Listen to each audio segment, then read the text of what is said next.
गेले 3 दिवस कोसळणाऱ्या मुसळधार पावसामुळे अनेक ठिकाणी झाडं उन्मळून पडत आहेत. पडलेली झाडे हटवण्यासाठी ठाणे महानगरपालिकेकडून प्रयत्न केले जात असले तरी त्यांना मनुष्यबळाच्या मर्यादा येत असल्याने खारेगाव येथील नगरसेवक तथा राष्ट्रवादी काँग्रेस शरदचंद्र पवार पक्षाचे गटनेते अभिजित पवार हे मध्यरात्री रस्त्यावर उतरले. हातात करवत घेऊन त्यांनी रस्त्यावर पडलेल्या झाडांच्या फांद्या कापून हटवल्या. पहाटे 3 वाजेपर्यंत त्यांचे हे काम सुरू होतं.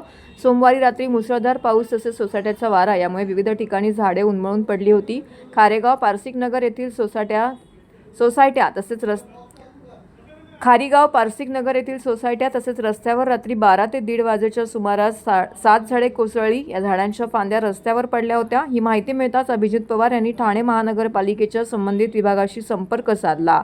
मात्र इतर भागात पडलेली झाडं हटवण्याचं काम सुरू असल्याने ठाणे महानगरपालिकेचे कर्मचारी येण्यास उशीर लागणार होता.